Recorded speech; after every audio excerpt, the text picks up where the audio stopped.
Muito bem, Jorge, muito obrigado por se juntar aqui a mim e ter aceito este convite. É um prazer estar à conversa com um bicampeão europeu e aprender consigo e partilhar este conhecimento que vamos todos os que o vamos ouvir adquirir e pronto, e espero estar à altura.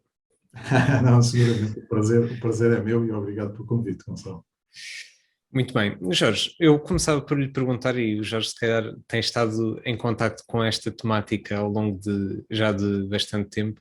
O que é que para si representa o alto desempenho e como é que vê esta dimensão? Sim, há mais ou menos 30 anos, 30 e pouco, que trabalho nesta área.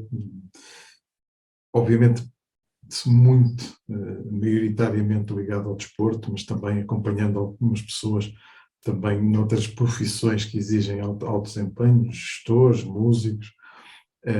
Eu diria que o alto desempenho é a capacidade de nós desafiarmos ou testarmos constantemente os nossos limites.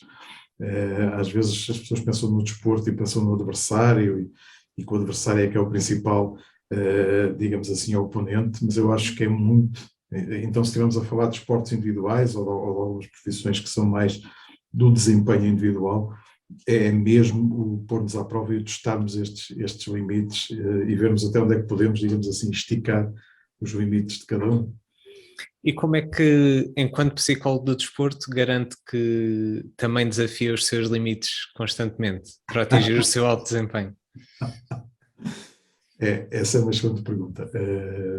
Eu vou tentando fazer isso, ou seja, eu acho que para nós vivermos e vivermos com alguma qualidade de vida e em busca da felicidade, acho que isso é extremamente importante. Ou seja, eu vou-me pondo constantemente desafios, vou aceitando também alguns, como é o caso deste, para testar, digamos assim, até onde é que vão os meus limites e para me pôr também à prova. Acho que isso é muito importante, no fundo, para vivermos, não é? Na verdadeira acessão da palavra.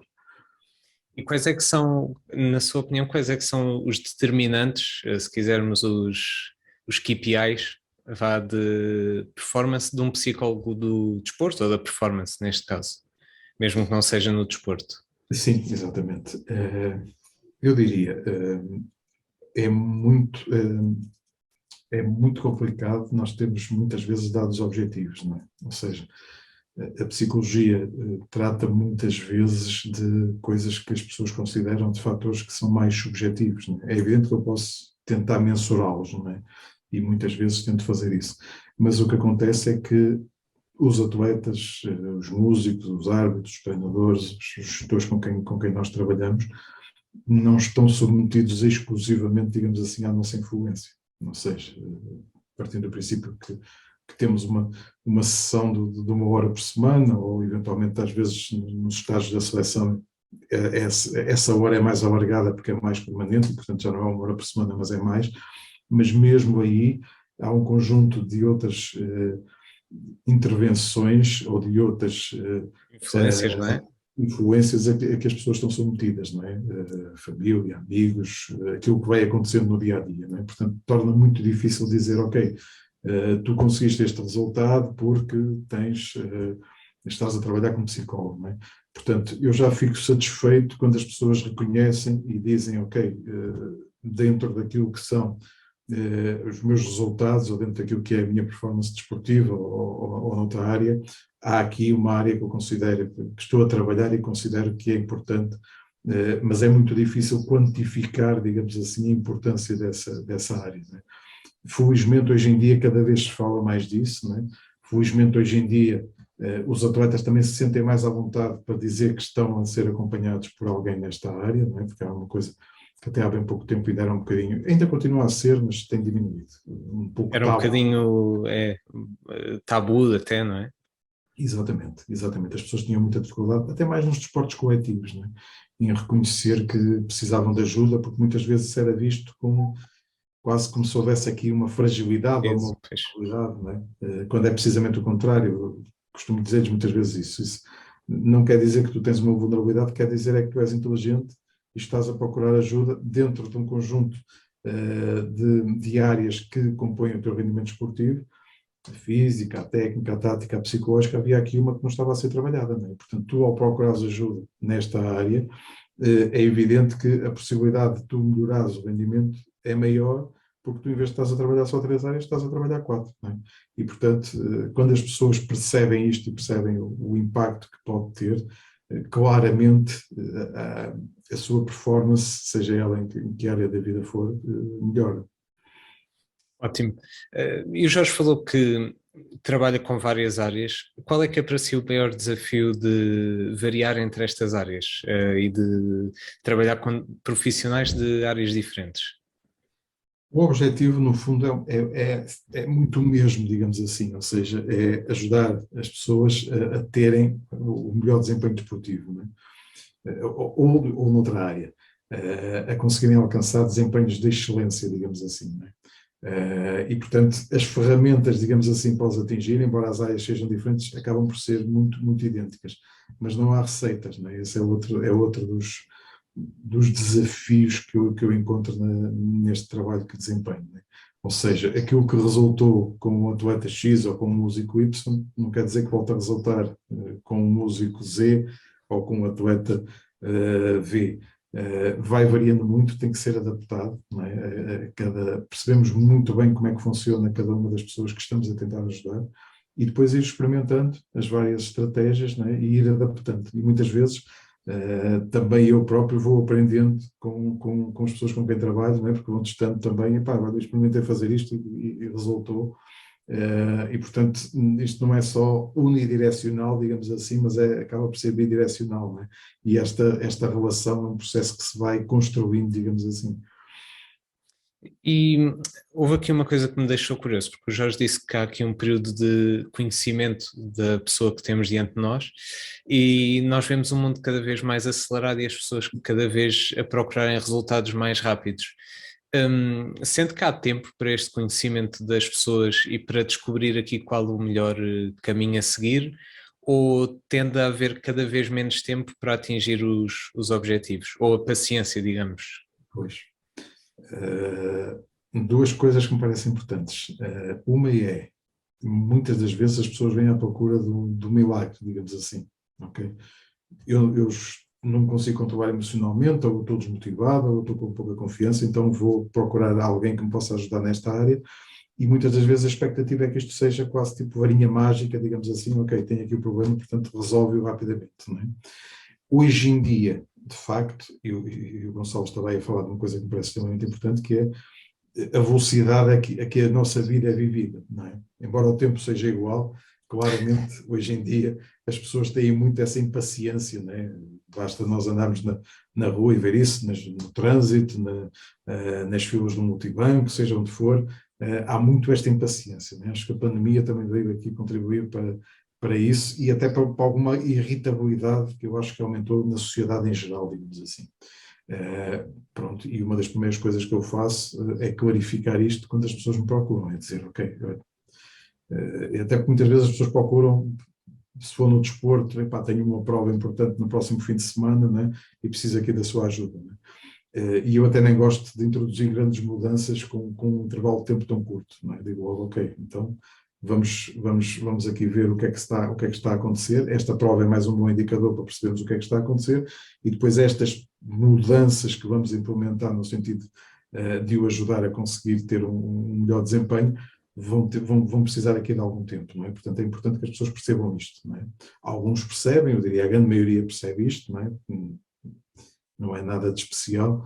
Há algumas pessoas que estão com tanta vontade e querem essas respostas rápidas que acabam por não perceber, pelo menos numa primeira fase, não é? Mas, de facto, obviamente, aquilo que acontece na sociedade, e vivemos numa sociedade muito acelerada, muito competitiva, lá está com a tal irritabilidade que eu acho que é mais recente, tem que perceber que não há cá varinhas mágicas, nem há soluções mágicas, não é? Portanto, exige aqui um certo tempo. E, inicialmente, para se estabelecer uma relação, é preciso conhecer a pessoa, ou seja, eu para ajudar alguém, preciso saber como é que ela funciona, para depois estabelecermos aqui um plano de trabalho, digamos assim, não é? Portanto, este tempo é necessário e esse conhecimento também é necessário. E o Jorge sente que na evolução deste processo da psicologia com o cliente, por assim dizer, ou com o atleta, a psicologia tende a ter de arranjar formas para combater isto, até para as gerações futuras que podem ainda ter mais exacerbado essa necessidade da resposta rápida? Sim, claramente, claramente. E Esse é quais é que poderão ser as soluções ou ferramentas pela qual a psicologia possa avançar? Não, é sobretudo, ok, não se vai descobrir aqui a roda, né? Até porque ela já está descoberta, ou seja, parece que haja aqui soluções mágicas, ou pelo menos na área da psicologia isso não existe, né? Eu digo sempre às pessoas com quem trabalho, desconfiem sempre muito de alguém, porque infelizmente, como em todos os lados, há pessoas que, maus profissionais, não é? Desconfiem sempre destas soluções rápidas ou destas soluções mágicas, porque elas não existem, não é? Se existissem já alguém teria inventado e eventualmente teria rico, não é? Portanto, o importante aqui é que as pessoas percebam que é preciso tempo, tal como, por exemplo, em relação ao treino físico, ou seja, não se faz um atleta do ponto de vista físico ou do ponto de vista técnico de um momento para o outro, não é? Por isso é que é importante treinar e durante muito tempo. Também do ponto de vista psicológico isto é importante. E isso não acho que vá haver aqui soluções mágicas para isso. Aqui a solução é as pessoas perceberem, e muitas vezes esta analogia é extremamente importante e as pessoas conseguem perceber quando se faz esta analogia, ok? Porque é que tu treinas todos os dias do ponto de vista físico, e muitas vezes até bidiariamente, não é? Para desenvolver as tuas capacidades. Então é porque é preciso tempo, não é? No treino psicológico, no treino mental, também acontece exatamente isso, não é? Portanto, é importante que as pessoas percebam que vai ser preciso esse tempo. Não há aqui maneira de acelerar, digamos, este tempo que é preciso para começarem a aprender a trabalhar os fatores psicológicos, não é? Portanto, faz parte, digamos assim, e aí não creio que vá haver grandes mudanças, não é? Nos próximos tempos, apesar, lá está, desta pressão e desta competitividade e desta rapidez cada vez maior da sociedade em que vivemos, ou pelo menos dessas exigências. Eu perguntava-lhe isto porque nós, se calhar, assistimos cada vez mais a vermos, por exemplo, muitos livros que nos dizem 5 passos para o sucesso, ou 5 hábitos para o sucesso, ou 8 fatores do alto rendimento. E então dá-me a ideia que traz-me sempre a sensação de que se perde alguma noção da complexidade que todo este processo tem inerente, não é? Porque é um processo que envolve a pessoa, envolve a forma como a pessoa interage com o meio, os recursos da própria pessoa, e reduzir isso a 8 passos parece-me uma tendência crescente, mas ao mesmo tempo, e que lá está, poupa tempo, não é? Poupa tempo porque são só 8 passos, mas ao fim e ao cabo perde-se aqui esta complexidade que se calhar sustenta melhor este processo todo. Não sei se concorda, se... Perfeitamente de acordo, Gonçalo. Não há, lá está, não há milagres, não é? Percebo que haja essa necessidade, não é, das pessoas, lá está, porque também têm pouco tempo, não é? Portanto, se aparecer um livro que diz, ok, se você fizer estes 5 passos vai ser mais feliz, ou se você fizer estas 8 coisas vai ter melhor rendimento, é evidente que as pessoas que não estão à procura dessas tais soluções vão aderir, não é? Aliás, é por isso que hoje em dia esse tipo de livros, não é? Esse tipo de literatura está a ter muito sucesso, não é? Acontece é que, ok, não há, não é? Mesmo as pessoas que experimentam isso, a não ser os paladinos, digamos assim, dessas teorias, não é? As pessoas que experimentam não conseguem chegar lá. Porquê? Porque, lá está, são fenómenos complexos, não é? É preciso tempo. Algumas dessas soluções, obviamente, não se deve deitar, como se costuma dizer, o bebé com água do banho, não é? Deitar fora. Mas é preciso peneirar e é preciso filtrar. Algumas dessas soluções fazem sentido, não é? Por exemplo, aqui há uns tempos esteve muito na moda o pensar positivo, ok? Mas o pensar positivo não resolve a nossa vida, não é? Não é para eu agora passar a ser o tipo mais positivo do mundo que de repente vou conseguir tudo aquilo que quero, vou atingir os objetivos, é preciso trabalho, não é? Pronto. É verdade. E é muito apelativo vender-se isso, é mais difícil vender-se que, ok, para ser um Cristiano Ronaldo, um Ricardinho, é preciso trabalho, não é? Pronto. Porque senão tínhamos muitos e era muito fácil, não é? Bastava de facto fazer o que dizem alguns dos livros de autoajuda, não é? Portanto, é preciso de facto que as pessoas percebam isto. Não há sucesso sem trabalho, não é? E esse trabalho é extremamente importante. Aqui há uns tempos falava-se, e ainda se continua a falar, essa essa moda, digamos assim, ainda perdura, não é? Falou-se muito das 10.000 horas de prática, seja no desporto, seja na música, seja num conjunto de áreas. Expertise, não é? Para chegar ao nível expert. Exatamente, para chegar ao nível da excelência em termos daquilo que é o rendimento, mas depois o próprio autor dessa teoria veio desmentir e veio dizer que isso tinha sido mal interpretado, que não era tanto a quantidade, mas mais a qualidade dessas horas, não é? Pronto. E a intencionalidade que se tem. E, portanto, é importante que as pessoas percebam isto. Sejam 10.000 horas, sejam 8.000, seja o que for, é importante haver esse trabalho, porque de facto não se consegue nada sem trabalho. Agora, é muito atrativo a pessoa passar numa monta de uma livraria e ver, de facto, esses livros, não é? E perceber, pá, se calhar, olha, vou comprar isto, porque diz aqui que se eu fizer estas 5 coisas, ou estas 7 ou 8, ou seja o que for, então fico muito mais perto do sucesso, não é? Se não houver esse trabalho, não adianta nada, não é? Eu É posso verdade. ser, voltando à questão inicial, eu posso ser a pessoa mais positiva do mundo e pensar positivo. Se não trabalhar, não adianta nada, não é? Porque não vou conseguir lá chegar, não é? Seja no desporto, seja na escola, seja onde for. E às vezes, se calhar, até compreender onde é que está a origem da anterior não positividade, não é? Ou do anterior negativismo, Claro, se calhar até acaba por ser mais importante de um momento para o outro mudar e passar a ver tudo de uma maneira diferente, mas sem aquela base de sustentação que se exatamente. calhar pode fazer perdurar os Claro, resultados. claro. Nesse sentido, como é que o Jorge analisa este processo da seleção que se tem tornado uma seleção vencedora? E que se calhar até há momentos que vai ser interessante nós analisarmos, porque é uma seleção que tende a notar-se claramente que se supera psicologicamente e que consegue encarar com muita naturalidade alguns momentos dos próprios jogos.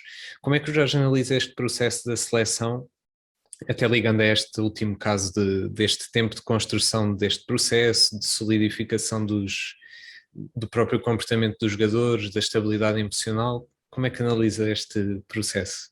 O Gonçalo usou aí uma palavra que é extremamente importante, que é o processo, não é? Ok. Que é uma palavra que é também muito usada pelo nosso selecionador nacional, pelo nosso líder. Eu acho que há aqui um conjunto de fatores que explicam este sucesso, não é? E as pessoas já perceberam que isto não é sorte, não é? Porque, Claro. ok, fomos em 2018 campeões europeus pela primeira vez, não é? Agora renovou-se esse título de campeão europeu e pelo meio fomos campeões mundiais, não é? Portanto, claramente já não é sorte, não é? Uma vez ainda poderíamos dizer isso, agora já se percebeu que não é só isso, não é? E o que está por trás é esse processo, ou seja, foi uma definição inicialmente, a criação de um plano estratégico por parte da Federação Portuguesa de Futebol em relação àquilo que era a modalidade e como é que ela poderia ser desenvolvida e o que era passos é que eram precisos dar. Aí o Dr. Pedro Dias, o diretor da Federação responsável pelo futsal, tem um papel extremamente importante, embora seja uma pessoa normalmente muito discreta. E depois, obviamente, aqui a liderança do Jorge Braz em todo este processo tem sido extremamente importante, né?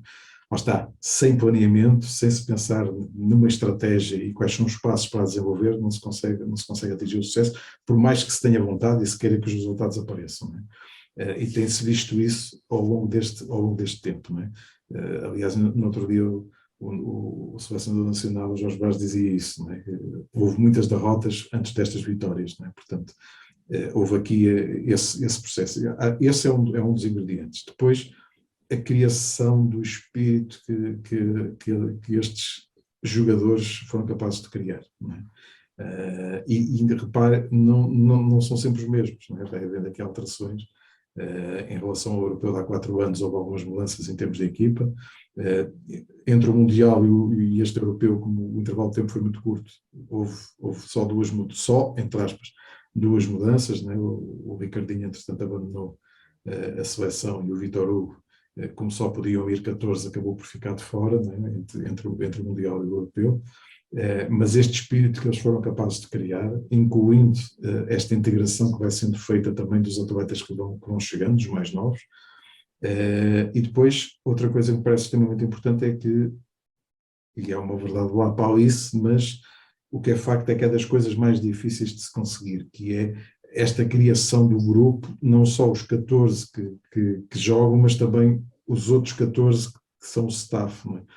Cada um com as suas funções bem definidas, e este é outro ponto extremamente importante, mais outra verdade lá para isso, não é? Ok, funções bem definidas, o que é que faz o médico, o que é que faz o psicólogo, o que é que faz o enfermeiro, não deixando de haver uma entreajuda, caso seja solicitada entre todos, não, digamos assim, nenhum de nós nos caios parentes na lama, se tivermos que ajudar o técnico de equipamentos a transportar malas porque ele não consegue fazer isso sozinho, ou se alguém tiver que fazer outra função, mas sabemos exatamente, está bem definido, quais são as funções de cada um. Né?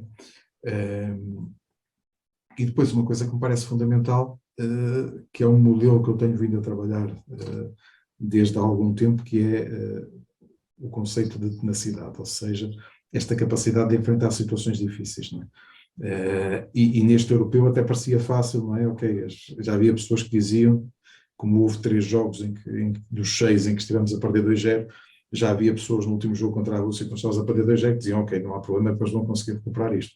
Só que isto parece muito fácil para quem está a ver de fora, mas obviamente está aqui, voltamos à questão do trabalho, está aqui muito trabalho, está aqui muito, do ponto de vista físico, do ponto de vista técnico, do ponto de vista também psicológico, não é muito trabalho para que haja esta tranquilidade que se encara um jogo contra a Espanha, um jogo das meias finais, um jogo contra a Rússia da final, com essa tranquilidade. Não é? Lá está, e isto obviamente não é com os tais varinhas mágicas ou milagres, não é?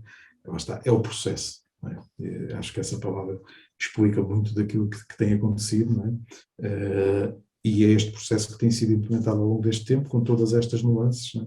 Lá está, e com coisas que são simples, quer dizer, quando as pessoas perguntam qual é o segredo, não há segredos, os segredos são estes, estão à vista de toda a gente, não é? Aliás, o Tiago Brito, que teve também nestes 3 últimos sucessos, dizia isso numa das entrevistas logo no início do europeu, não é? Que é o espírito de grupo que tem sido criado, não é? Pronto, e toda a gente fala na questão do espírito de grupo, mas depois como é que se consegue de facto criar este espírito? Não é? E como é que, e pegando já por aí, como é que se consegue criar esse espírito de grupo? É inerente aos jogadores ou há trabalho por trás também para, mesmo consigo, de uniformizar o plantel, de conseguir com que eles se contagiem uns aos outros, criar este ambiente, como é que isso se faz? É inerente deles? Em parte mas tem muito a ver também com o que está por trás, ou seja, aquilo que é definido, a comunicação que é estabelecida, não é? Aí, obviamente, sempre sob a liderança do Jorge Brás, não é? Que define, obviamente, em conjunto com todos nós, aquilo que vai ser feito naquela prova em específico, não é? E depois é a execução disso, não é? E aí, para quem gosta de estudar e de olhar para as coisas, aí matéria para, eu diria, para várias teses, quer de mestrado, quer eventualmente doutoramento, por exemplo, analisar a comunicação, né? Perceber exatamente o que é que os atletas dizem, né? Porque é que o dizem, e não é só dizer da boca para fora, mas é como é que se sentem, e esta comunicação, embora obviamente haja também aqui o nosso assessor de comunicação que tem um papel extremamente importante, mas é uma comunicação que é genuína, que é natural e os jogadores acreditam naquilo que estão a dizer, portanto não vão para as conferências de imprensa só dizer porque têm que dizer qualquer coisa. Não é? Portanto, analisamos todo este processo e a maneira como as coisas são feitas, percebe-se que há ali uma linha em comum, não é? Percebe-se que há ali um sentido, é óbvio que há um objetivo, não é? O objetivo é sempre definido no início de cada competição, e depois, obviamente, também facilita o espírito que, entretanto, foi criado pelos próprios atletas, não é?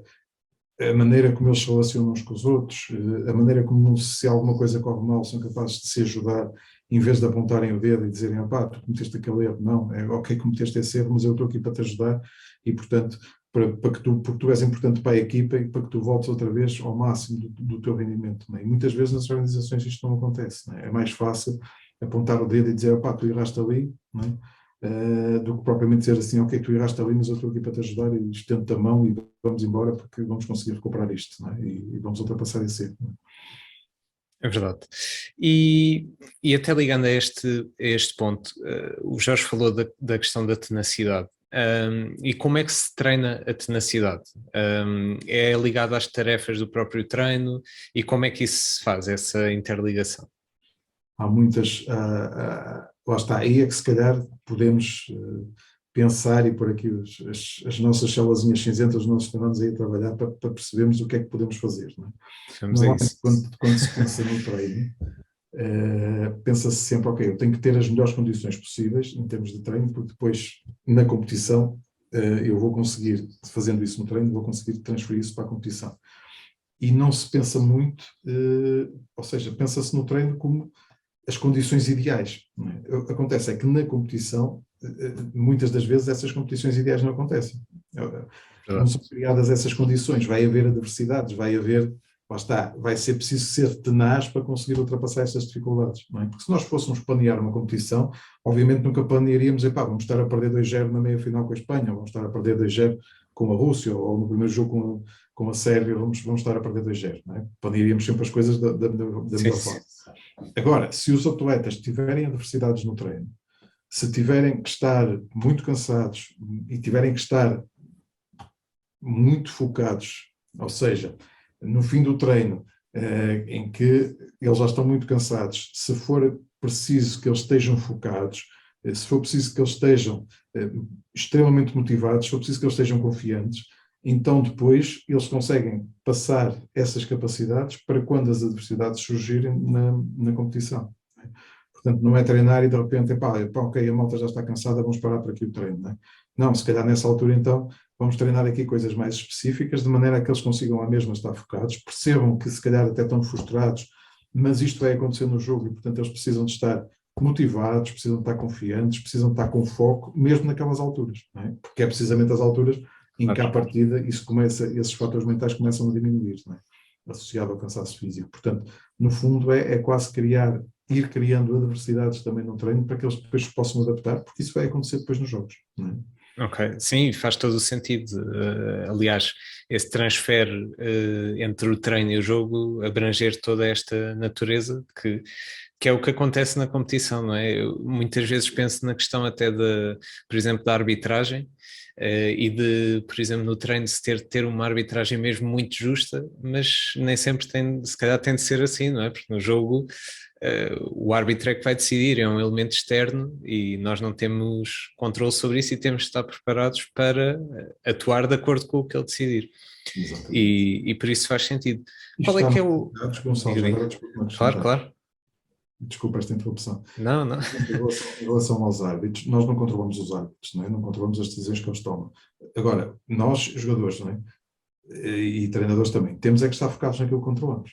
Não é? Ou seja, eu não controlo se o árbitro vai ser justo ou vai ver aquele lance de uma forma diferente da que eu estou a ler, que eu, enquanto jogador, posso achar que está a ser injusto e que aquela decisão foi mal tomada.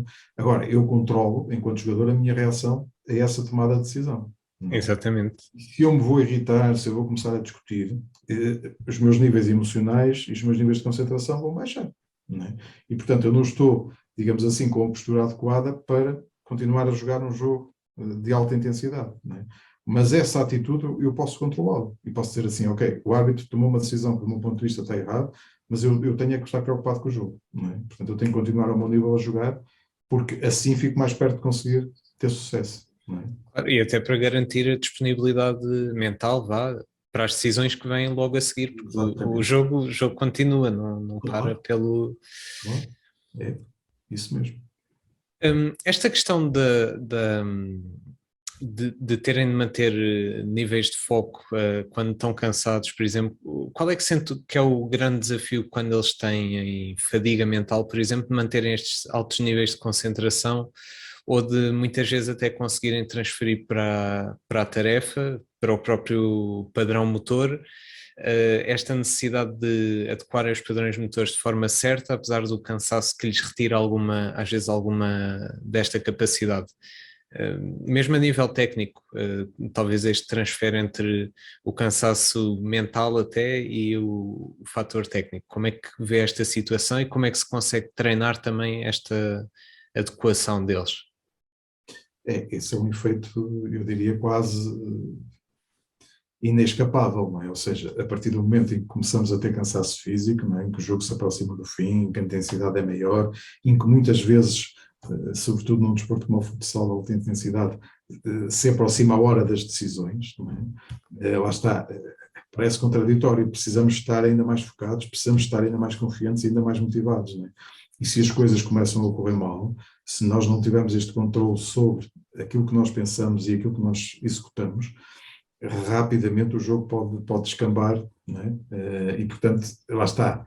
Mas se eu tiver treinado isso, se eu já estiver habituado a que isso aconteça, não é? E temos jogadores na seleção que estão habituados a estas decisões, não é? Tem muitos jogos de Liga dos Campeões, muitos jogos de playoff no nosso campeonato, muitos jogos ao nível internacional nas seleções, portanto já estão muito habituados a isso, não é? Isso torna mais fácil, mas também nos diz que é treinável. Lá está, voltamos a Claro. a questão que estávamos a falar de bocado, não é?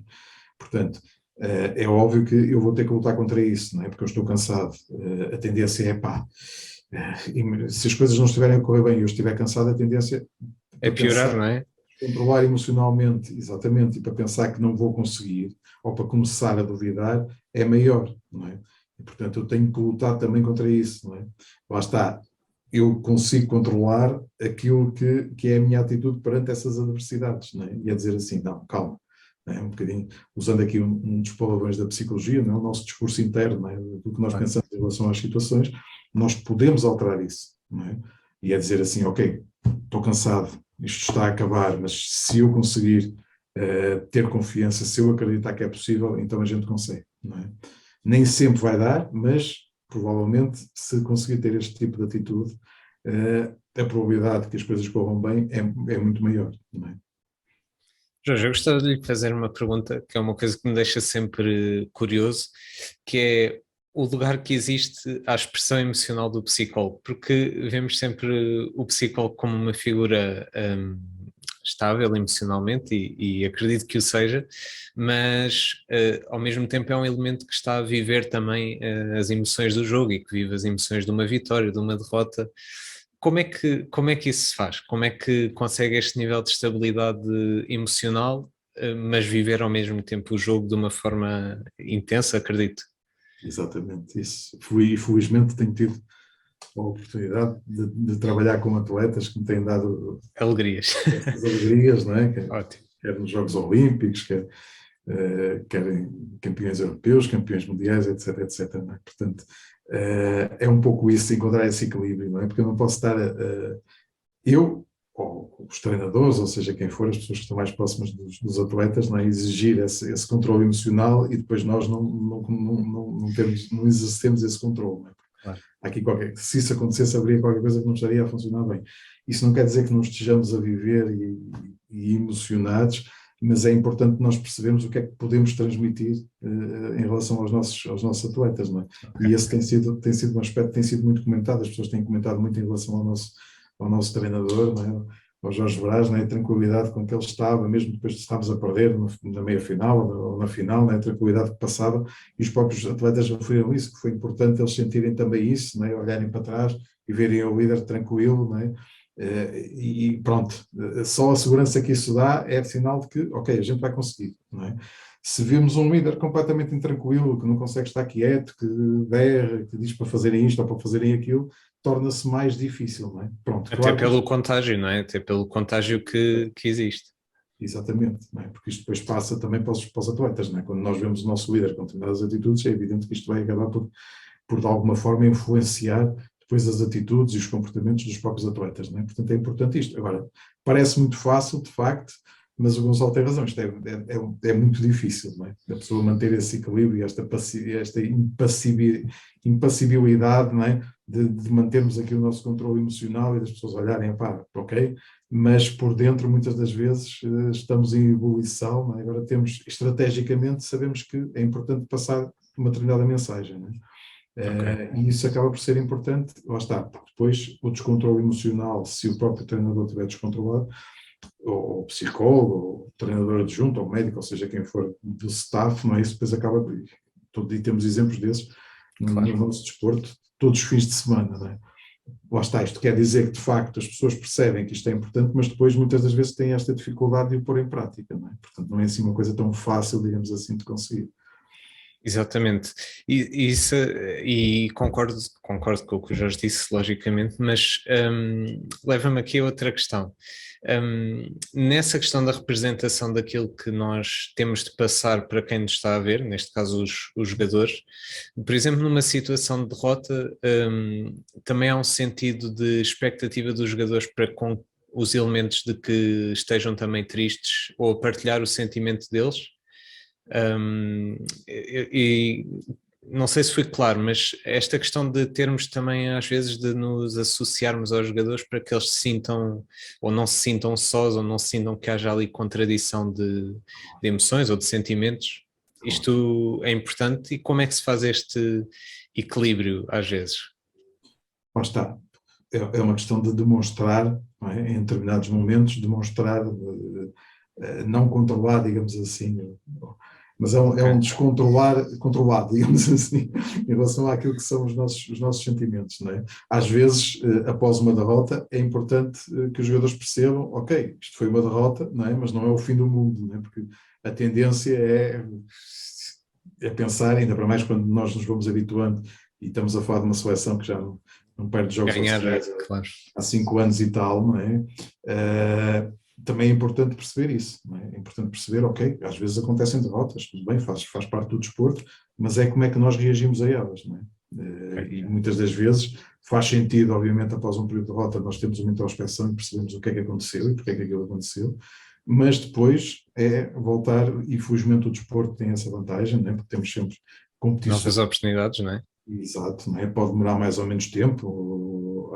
Se for Jogos Olímpicos é de 4 em 4 anos, não é? Se for um europeu, neste caso agora também já é de 4 em 4 anos, mas se for um jogo de apuramento, muitas das vezes, passado 2 ou 3 dias, já temos outro jogo, não é? E portanto é importante perceber, ok, não está perdido, vamos ter aqui mais oportunidades para demonstrar o nosso valor e para conseguir os nossos objetivos, não é? Enquanto eles não estiverem perdidos, vamos lutar por eles, não é? Claro. Claro, faz sentido. Jorge, eu voltava um bocadinho atrás, ou se calhar quase tudo atrás, para lhe perguntar, ao longo desta sua carreira, quais é que tem sentido que são as capacidades ou competências psicológicas que mais teve de ir aprimorando ao longo do tempo para chegar até este ponto, na sua própria atividade? Eu diria, sobretudo, tentar perceber o que é que se passa, não é? Acho que essa capacidade, lá está, e estamos sempre a aprender, não é? Portanto, não é uma coisa que a gente diga assim, ok, agora já sei, não é? Parece-me um atleta novo, ok, já sei, tenho aqui uma radiografia, faço aqui meio de perguntas e percebo exatamente o que é que aquela pessoa está a sentir, não é? Essa abertura que é preciso ter para quando aparece alguém a procurar a nossa ajuda, nós conseguirmos perceber, tentarmos pôr no lugar dele e perceber exatamente aquilo que está a acontecer para o podermos ajudar da melhor forma, não é?